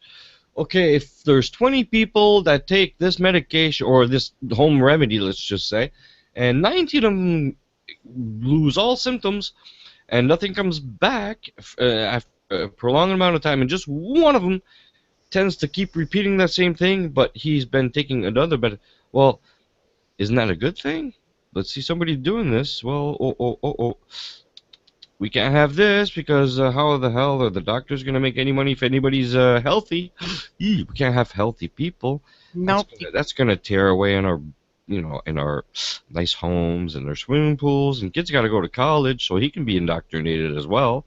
So yeah, we can't do that. No. So let's sacrifice these people that we don't know. And we wonder why these nurses and doctors are so impersonal with us. Well, obviously they feel guilty to death if they have any kind of morals in them, or you're just a number to them, which is same thing. Yeah. There's no difference between either one. So, and then you got the moral doctors after a couple of years, like, damn, I'm not helping anyone. Nothing's working. And it's like, oh, well, I'm gonna say something. They're the ones that get. Man, stop doing that, please. We had a good family doctor that retired early because of all the stupid government regulations, and he just couldn't practice medicine anymore. He hated quitting, but he still had a conscience, and it's hard to imagine how you get a lot of other people. They may start out with good intentions, but the system will chew them out, just like you were saying. Grind them up and spit them out because they are not playing the pharma game and the government sick maintenance. Yeah. Scheme, or whatever you want to call it. And how do they keep them going? Well, from school, they give them horrendous schedules. Then they give them internship where they barely ever sleep. And throughout their whole careers, well, they're obligated to go work in the emergency room at all different hours, all different weird schedules, like never on the same day. It's not like get used to it for a week. No, it's all different days. The schedules are all. Why? Because it's simple. I know. Isn't that awesome how they burn doctors out in these ERs? Because what happens when you're tired? You can't think. Right. So you're like, oh, I'm not going to think. I'm just going to pick up this book. Oh, symptoms. Okay, here we go. Oh, that's it? Oh, fine, here. 3 minutes later, you're out of there and you're buying this. Oh, whoa, he just gave me this. Oh, that must be good. He took his time with me. He took 3 seconds to look at you. Drive-through medicine. I'm a magician. Okay, fine. This is what you need. Wow, And now man. they got doctors asking you if you have any guns at home. You know, Oh yeah, government God agents. forbid. Yeah, God forbid they give you an antidepressant and you go kill yourself with it. I encourage everybody, if your doctor asks you have guns at home, say that you have an MG pillbox, whatever the MG42 pillbox. You have a Sherman tank. You have a couple of AR-15s. You have dynamite. You have C4. I mean, really, just lay it on, because seriously, unless we start throwing some satire and sarcasm at these people, they're just going to monotonely read off what they do. You have da, da, da. Hey, wake them up. Go, hello, wake up. Does this make sense to you, asshole? Like, come on. Come on. Exactly. Yeah, they just can't wait for that vacation of a month off, and on the next conference where they're getting paid to go to these conferences in like Hawaii or whatever, and all inclusive, and just to push this medication right here. So you take our word for it. And ding ding, nice beautiful smile, glimmer in the eye. They send these nice representatives. Oh, you can do this. Just do this. Trust us. Trust us. A year down the road. Oops, sorry. This medication. People were dying. Oops, sorry. We didn't bother looking because that guy told us everything was fine. He's a salesman. He's not a doctor, by the way, but it doesn't matter. Yeah, and who hasn't seen those commercials for whatever pill or treatment with side effects that include death? That's a side effect. Oh yeah. Yeah, I got this little itch on my arm. Just a little itch that'll probably go away in a couple days. But no, I'm going to buy this cream that's going to develop these weird rashes, and then you're probably going to start bleeding to death or internally from whatever. And half the stuff will give you what you were taking it for, like asthma medicine that may cause asthma attacks. We just sit there and laugh. So I got to reload again. I'm freezing, she says. Yeah, your camera's freezing a lot. Daytime, nighttime. Nope. We got to chill out on that. I think he's getting upset. Sexy. So it's awesome. All right. But, I'm looking over here in the remedies section of our challenge doctors, challenge authority. Put doctors to the test. Ask the doctors, do you know the ingredients in these medications? Just ask them and see if they do, because they're going to recommend a medication to you. So ask them, can you tell me the ingredients of this medication? And if they can't, without Googling it, they're basically admitting that they're prescribing you a medication that they have no idea what's in it. They were just told, these symptoms, this pill, these symptoms, that pill. Exactly. And yeah, am I pissing off Antonio? I didn't mean to be.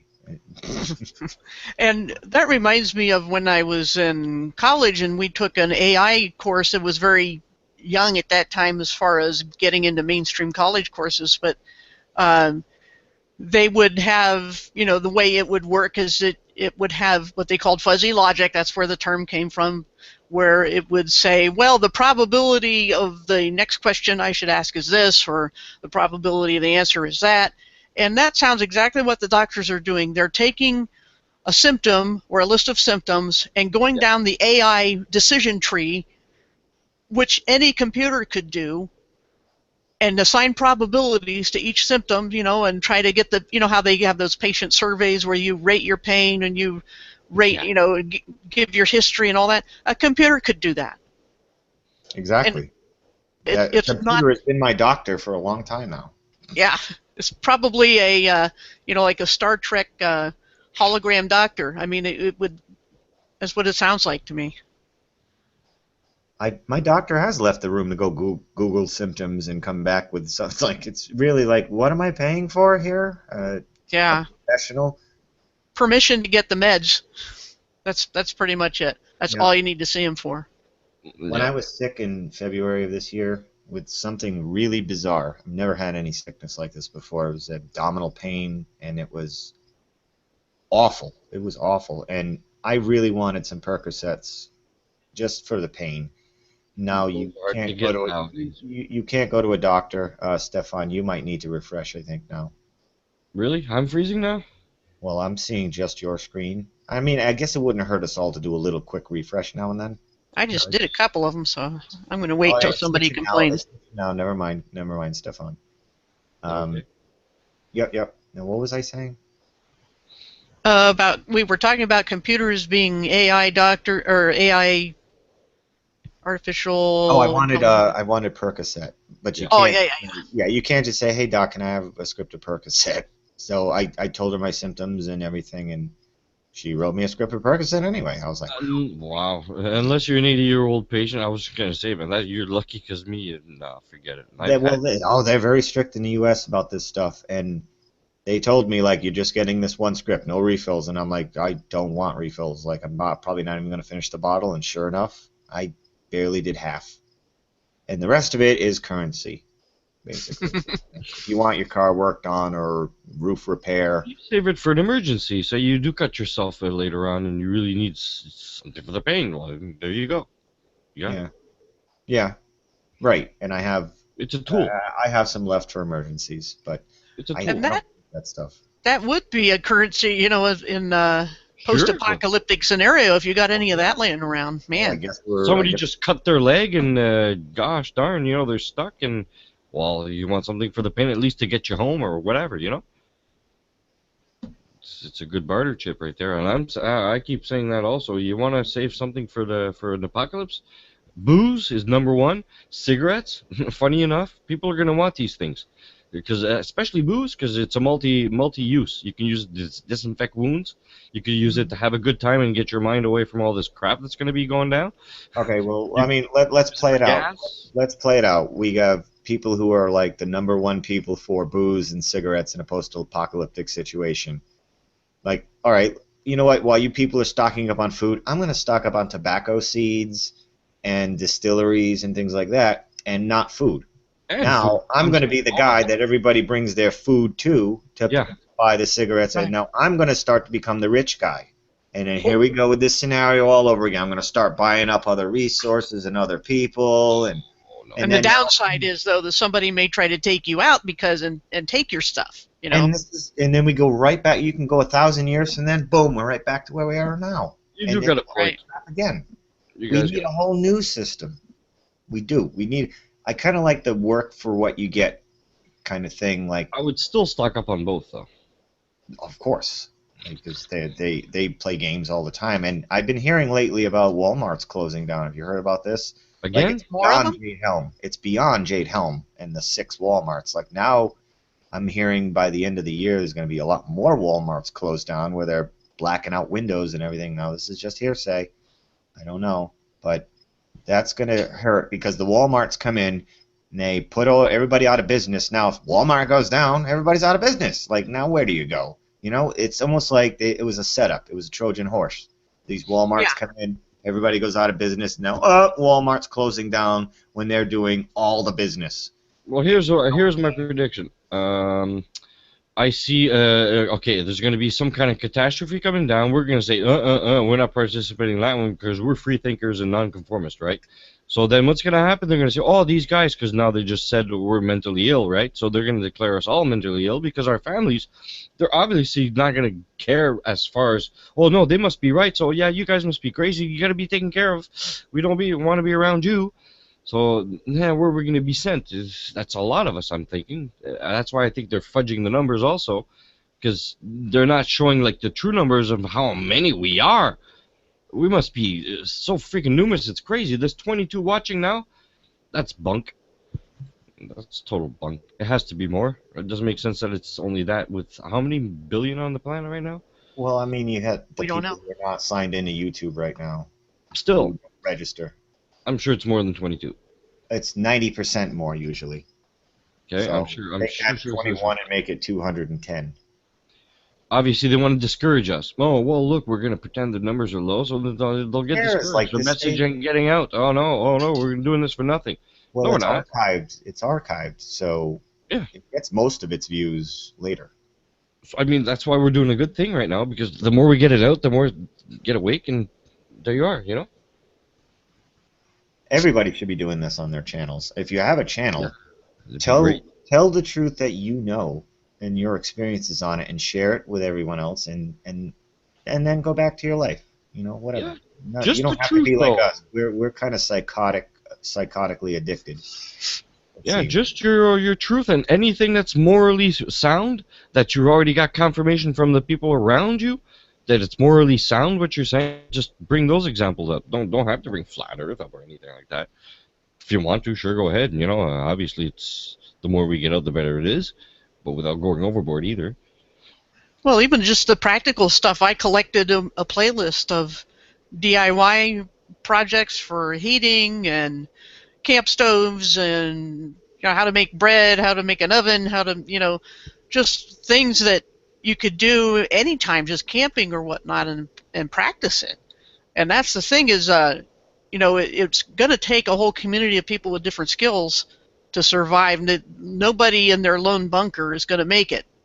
Those are easy enough to find and route you out. You got to have air and water somehow, and they'll get you out of there, and you'll be targets because they know. You can't believe that they don't know where all the good bunkers are. Well, Somebody's going to know, and rat on you and turn you in if they didn't know before. So The lazy people are going to conquer the preppers for the most part. I mean, unless you got 10, 20 guys that are bunkering up with you and are all armed to take on the gangs or whatever, then, I mean, this is all scenarios, though, that we're predicting in our heads based on programming, based on the movies we've seen, based on TV shows. Right. This is how we picture it happening, and I think they're doing that on purpose, making us think it's going to be that way when it's probably going to be the total opposite. Right. The CEOs or whatever, they'll shut down supermarkets and Walmarts, and the truck drivers and the boat captains and everybody in shipping, they're going to say, screw you, we got families to feed, we're opening it back up. And the CEOs will say, well, you're not going to get paid for it, and we're going to have food. We'll keep the system going. Right. I mean, especially small towns. Like, do you think that these people are going to go home and say, well, my job working for XYZ Mart, they shut it down, so I guess we starve. I guess so. I guess we're starving. Yep, nothing we can do. Wait a minute, I have the keys to the truck. I have the keys to the warehouse. Mm-hmm. When's the CEO there unpacking boxes? And he doesn't do anything. It's the workers. And the CEO can say, shut it down. What, 10 cops are going to come and arrest all the workers? Well, the cops have families to feed too. They're gonna get their share also. So if the cops want to shut down the markets, I mean, like, arrest all the workers keeping the market going and groceries, if cops come in and, no, this is shut down by the CEO's order of the owner of all this, and then the police, you know what, you're going to get what's coming to you. Simple as that. Police need to think about this too, because they're enforcing. They're going to be enforcing things that are going to bring about the harm of other people. And they've made examples of people who tried to grow their own food and their own medicinal herbs, collect their own rainwater, and be self-sufficient. They make examples of them, or someone who lives within city limits but doesn't use any city resources, has their own power, their own septic, their own, food that they grow, and they're self-sufficient, and they get penalized for not hooking up to the grids. And they bust people in California for collecting rainwater. Yeah. Yeah, and it's just ridiculous because, well, we know what they're doing, well, at least we know, but they want everyone to be afraid of being self-sufficient, because even if you pay cash for your food or whatever you buy, you pay cash, you're under suspicion because you're not using a grid instrument, you're not using something trackable. And so therefore you must be a criminal. And so they've got it in people's heads, even though they're not acting on all of it, that people who could survive will be the bad guys, and so it's all such a psychological game. And I think that's probably going to be one of the biggest solutions, is just to try to get some knowledge, if nothing else. You may not be able to escape to anywhere with anything but what's in your head, and just try to make do. It's like, for example, you can make a camp stove out of a hole in the ground. that'll burn wood efficiently, and you won't need anything but twigs to cook a meal on. So that's what you need, is to be able to have that stuff in your head, because you can't guarantee you'll be able to carry anything with you or have it stolen, Yeah. If it comes to that point, yeah. Like if we go down that road, and who knows, because that's how people think it's going to be in a post-apocalyptic situation, so they're probably going to act it out because they don't know of an alternative. They don't show.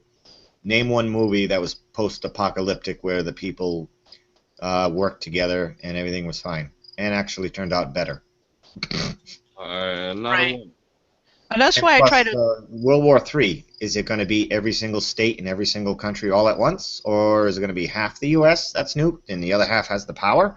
Like, what's that about? Like, when you watch it in movies, it's like the whole countries. Like, all the countries, like, all at once.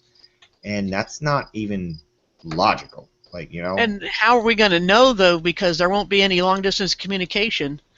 Almost certainly that would be the first thing they'd take out, because you blind your enemy. I got think two that's all words for part of. that. Two I words think for that. Vegas, baby. The lights will always be on in Vegas. Just head there. I think that's just part of the hoax. They're pretending that that's what they're going to do, but that's not what they're going to do, and that's what we're expecting, and that's what we're looking for. But they're doing it to us totalitarian. Right, they're doing it already. Yeah, they're just bringing in small little increments, but us thinking we're waiting for that big event to happen, which I don't think will happen. Right. Not the way we think it will, anyway. Now they're going to do mini events like 9/11. Like they're doing now. Jeez, how many freaking little events are we having this year? This year alone. It's crazy. How many are real? They don't even need to be. Yeah, they don't even need to be. They don't need to be, as far as like people make it real in their heads. Whether it's real out there doesn't seem to matter. Matters to me, because if nobody died or 23 people died, that's a difference between the truth and an illusion. And the television is fantasy reality. It's not reality. Yeah. It's not real reality. It never is. Like, I mean, people should know this by now. If you imitated your television and everyone's laughed at you and you're like, wow, everybody who does this on TV gets good reactions and are cool people, but when I do it, I'm a jerk off. Like, well, I don't get it. Like, don't imitate the TV people. Like, it's what they want you to do, and then you become an advertisement for their products, their clothes, and whatever. It's just they're using everybody. It's just I can go on forever with this, but we should kind of wrap up fairly soon. Yeah, we've been 2 hours. It didn't seem like it did it because we had a pretty good flow of related topics to talk about. It actually worked. Yeah. We got I see Paulie put here, petition for improvement in medical training. Most petitions are nonsense, but a petition for improvement in medical training, well, that seems like... Well, by petition, I mean it as the verb, petition. Press for it. Not sign a petition, but... No, you're right, but... Yeah. But medical training as far as what? Nutrition? Or better drugs? Like what? Well, yeah, prevention most of all. And then if you can't prevent it... No, you're going to crash the whole medical industry. I know. With prevention. I know. Baby seals will die if we don't... If we prevent disease. Yeah, you can't prevent. You have to... It's better... And I know so many people who are so against prevention of everything. Even their own kids breaking something or... I'm like, well, if we do this, we prevent that from happening. We don't have to do cleanup. But no, they're lazy, so they prefer the disasters happen, and then they'll do the cleanup for it. And it's like, well, you could have just taken 5 minutes to prevent this from happening. And it's not just medical stuff. It's like people are like this with everything. Yeah. Prevention is key. Prevention is the time saver. You don't have to spend your time mopping up if you didn't dump the bucket of mud on the floor to begin with. Just common sense and decent food would go a long way to prevent just about everything. Yeah, is that asking for too much? Kind of, I don't know. Doesn't seem like it is. I have like everybody has notepads in their phones, and what I did on mine is I just put in the the codes, the stickers on fruits and vegetables in the markets, and when your code starts with a 9, that is organic. Modified? When it starts with a G, when it starts with an 8, that's GMO. And 4 and 5, or 3 and 4, I think it could be 3 and 4. 3 and 4, if the label starts with a 3 or a 4, that's conventionally grown. It starts with an 8, that's GMO, and it starts with 9, that's organic. And I keep that with me when I go to the market. So now they have sections, organic apples next to the regular apples. And it's almost $2 an apple.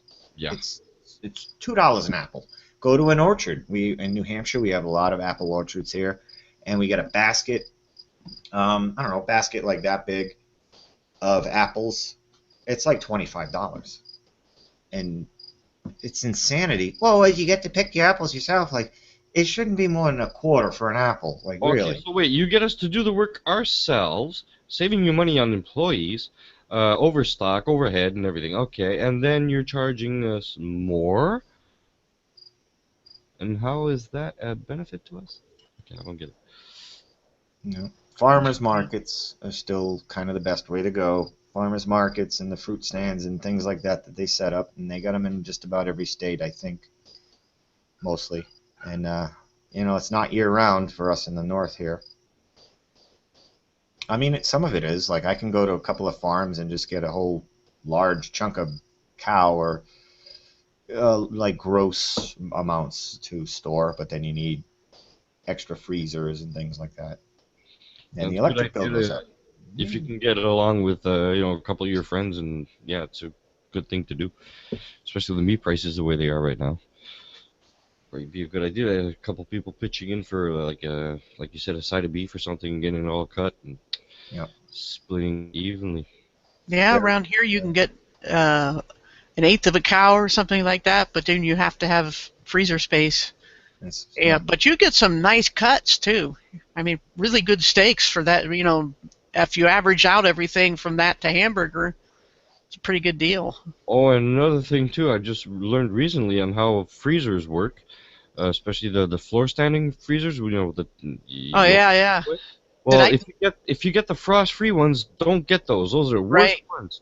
You have to get the ones that actually do frost. Once in a while, you got to defrost it. It's just part of life. But those are the ones that actually protect your foods, as opposed to the other ones making them thaw freeze. Yep. And that creates a whole bunch of hassle, and your food's gonna taste nasty. It's gonna get these fuzzies on it. We learned that from our Schwann's delivery guy once a long time ago. We told us that why you get freezer burn, and why foods go bad more in a regular, not a frost-free freezer, because of it. It has to melt the ice and run it off and then refreeze, and keeps doing that, so it's just on the verge of thawing out all the time, whereas the ones with frost in it don't do that, so they stay nice and cold and your food will stay better. Yeah. But of course that requires electricity, and there are ways. It's like, for example, growing food, you can make a half underground greenhouse, because the temperature underground stays like 50-some degrees. If you go down far enough, if you've been in a cavern or anything, like in the mid-50s, and you just dig that out and put the greenhouse roof on it, get the sunshine, and it's kind of like the old dirt cellars. That's why they put their food in cellars, because it kept cooler no matter what temperature. It kept the same temperature all year. Yeah. So things you can do, but like I said, you got to know that, and be able to pull that out of your head if you find yourself with nothing else. That's what we're here for, to remind people of all that. See, that's another solution. That's what I'm like. I like that word better. Like, we're a reminder. We're not a source. Don't people shouldn't think of themselves as sources of these things. That we're reminders. Like, a lot of you people know this stuff already, and it's good to have just a little quick reminder, because every day we're bombarded with 100 new news stories, and you're going to forget some things. And a quick one I wanted to mention was a lot of good videos out there using apple cider vinegar to get the pesticides off of fruits and vegetables. You got to soak them for a little bit, and you will see that water turn brown. And it's amazing that you think that just running an apple under a faucet is good enough It's not. You'll see a huge difference. Just apple cider vinegar, and you get a large jug of that for like $2. It's really cheap, and it'll last a while. I use it most of the time as a conditioner in the shower. I'll do like half a cup of that and half cup of water after I'm done washing my hair. And you get, you wash your eyes out so it gets stingy or whatever, but it leaves your hair soft, and I have no complaints. Like, I'm tired of using those conditioners, and you don't have to worry about things like that. Obviously, Stefan, but us guys with long hair, I'm getting there. That's why right now I'm in like the between stage, so I'm putting this on. Otherwise, I have the butthead hairdo. Because I'm letting it grow out. No, it's a little Beavis more like. Well, I guess butthead. Well, the one with the brown hair, that's butthead, brown right? hair. Yeah. Well, there you go. I get that thing going because my hair is so bushy and stuff. It goes like, and it looks like butthead until it gets long. Then it starts to. It's been so long, so. And I'm all into the reason I'm doing this because if in nature men's hair is supposed to be long, we're not really supposed to cut it like a lion. Look at his mare, don't take that away. It's our actual antenna to the earth. And I'm just gonna, I have a theory, and I want to see if, because if you look just at musicians with all the long hair, a lot of great guitarists, it's a wonder, is it like really an antenna picking up vibrations and helping you, I don't know, play better? Who knows? I'll see. I can verify that. No, that's not true. I'm terrible at everything. And I can't be great, and I got a lot of problems. So, yeah. But you got a lot of things, and that just might be attributed to it. Who knows, my friend? And plus, if you have long hair, you can always cut it and make a rope. If you need a rope. If you're in a pinch, and you got to climb down a big wall because you're locked in the tower. Rapunzel. To me, it goes with my whole sound theory, my whole the approach to everything is sound, and it would totally make sense if you have your hair long, it'll pick up the vibrations. You know what I mean? A lot better, like a big antenna, because it's directly on your head. It makes total sense to me. I just want to try it. So. I mean, Christopher Columbus, when he got here, he was just dealing with all these Indians with buzz cuts and mohawks, just shaved, and yeah. Well, no, they shaved the sides, but they always had that long thing in the back, because when they took that off, their hair was flowing. Indians they didn't want the antenna right here, because this is the part of your brain that thinks about sinning. Yeah, Hindus do this. You got Arabians that all their hair underneath, it's not the short haircut. No, it's all long. You got to think about it. Anyway, it's one of my theories, and like I said, sue me. That's I'm just lazy. No.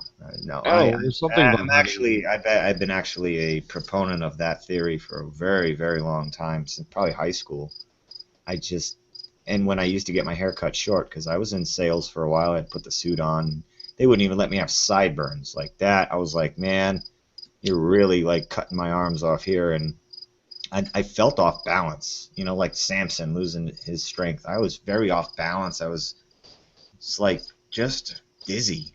I didn't feel right, and now I feel even worse with long hair. It's awful. No, it's very easy to do anything with too. I can just wake up, brush, ponytail, done. You're a very contrary fellow. Compared to you, Stefan, where you probably got to put a little bit of product here, or you got to it's such a pain. It really is. Plus, I miss the boobs in my face sitting at the salon chair. That was fun, but I just cut my own hair now. Well, it's because I don't know, for the past 20 years I've been shaving my head all the time, and I don't know, I just want to change. Just to see what, I'm not saying I'm probably going to go down to my ass or anything, but, or down to my bibs. Remember that one, guys? I still wear a bib, especially when I eat lobster. Because you got to wear the bib with a lobster picture on it. Just want to see what it's going to look like anyway. And worst comes to worst, I could always go, bzz, bzz, bzz, Mm-hmm. And it's going to be an advantage because it's start growing longer by the winter, so that'll act also as a good heat insulator, which is another bonus, especially here in Quebec when it gets to minus 20, minus 30. It gets cold. Yeah, but you know what? When it gets that cold, I don't think hair is making the difference. Your wool hat's making a difference there. All right. Does anybody? We'll start wrapping this up. Does anybody have anything they want to promote or anything coming up? Well, yeah, our next show, when is that going to be? Are we doing one Monday or like Monday and Thursday sounds kind of good. Mondays and Thursdays, or Monday or Thursday, but it'll be Monday or Thursday, and we'll have an announcement, I guess, about it, or just, I don't know. I don't think we need an announcement. It's not like this is a killer popular show yet. And mostly we need time to get together and sit around and talk about what we want to do next before, and then have time to look up things. Mm-hmm. So. We're just trying to be like a group of regular people, just throwing out reminders and sharing research and pointing people in the direction that's helped us. I'm not going to call it pointing people in the right direction, because that's kind of a subjective terminology. I would say what's helped us. So, like I try to point people to what's helped me, because I can verify that myself. And if it's not, I'll tell people that's hearsay. It's just, I don't know for sure. Look it up yourself. If they subscribe to all of us, then that won't be a problem. They'll just know.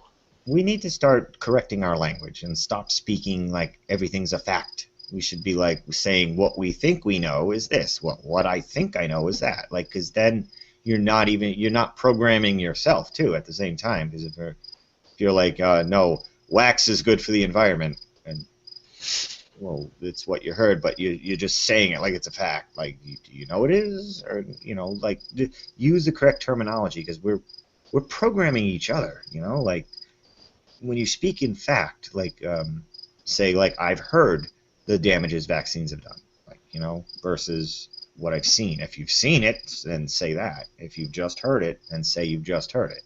And try to be factual, like, using, I don't know, I don't want to call it lawyer speak, but in case anybody wants to come back on you for your words, make sure you say things the right way.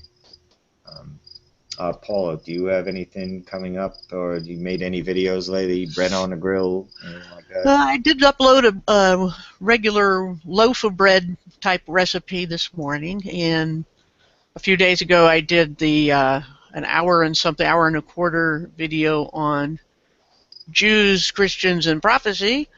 Other than that, that's pretty much it. Just the usual collecting things as being a knowledge scavenger. I try to add things to my DIY and general knowledge list, so there's something there for everybody, I think. All right.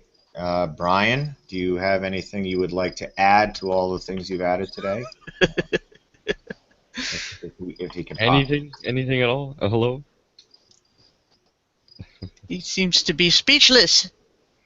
I'm gonna be doing a little bit more music soon, and I'm probably gonna have a show soon on sound and vibrations and theories and a whole bunch of different aspects of it. Music, relating it back to me, relating it back to everything that's got to do with sound, like how that could be good for your health, how it could.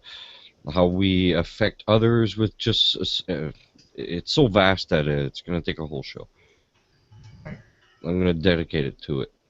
And also another thing, I do want to take this higher. I do. I would like it to get 100 views. I would like it to have 100 people watching at once. I'd love it to have that kind of promotion. Yeah, because it's the truth. It's the good thing to get out. Not because of me. If I had my choice, I'd turn this thing off right now. This part of it right here. That's how I'd have it. Because it's not about me at all. I don't want it to be about me. I want it to be about whatever we're bringing out. And the more people actually hear what we just said, and that are aware of a lot of it, well, they'll leave being aware of it. What's more important? That? Or entertainment? I think that's important. You got to work with the mentality of the people. Well, exactly. Well, if we don't start doing the opposite of what we're always doing and getting like the same results all the time, well, let's try something different. Let's see if it's going to work this way. We have to. There's none of it around. I prefer the organic. Let it just do what we do from our hearts. Let it be organic, and if it's good enough to take off, then it'll take off. If it's not, and we can force promote it or whatever, it's super organic. You know what I'm saying? Like, we can stick it down everybody's throat. No, not force promote it, but at least be enthusiastic when we do, promote it. That's all. It's like be enthusiastic about it, not just oh yeah, it's just a whatever show. I have a certain sexy video in mind that would be a good promotion type of excitement level. You know what I'm saying? Yeah. It's very exciting. But yeah, I'm trying to get excited about it, but I'm on my Most people, antidepressant pills. 'cause right now a lot of people think these topics are like depressing, and they shouldn't be depressing. They should be uplifting, if anything. Empowering, Yeah. self-empowering. You get Well, the that should information. be uplifting. It's not about power. It's about self-empowering. Just a All right, now I guess I'll wrap it up if Brian's not saying much. He says no, Mike. Yeah. All right. Well, we just did a coffee talk yesterday with Mark Sargent. Shout out to Crow. Really good show that one was, boy. And Mark's a hell of a guest. And he really just kind of takes the reins and runs. You know, ask him a question, and he's got lots of answers. So that was pretty good. You guys check that out on the Scarecrow's channel. And very good. And then Scarecrow next week, his show should be, he's looking at Wednesday right now, but there's nothing certain for his episode 3. Me, just spread out all over the place, you know. If I have anything coming up, I'll put out a little ad for it. I seem to be good at the little trailers, so I'll just do that kind of thing. And then, you know, I pop in the Hangouts too every now and then, so you can check me out there. And well, I think we have a little bit of time for one guest. It's a Larry Slybeans, I think. You have a Larry Slybeans. Anybody have heard of him? And you can hear him in the background. He keeps cricketing away. Yeah. But unfortunately, we're out of time today, folks. So yeah, maybe next time, Larry. Sorry, we ran out of time this week. And yeah, if you want to wrap it up here. Yep. So that's it. Thank you guys, and catch you all next time. And there we go. Bye. Thanks again, everybody.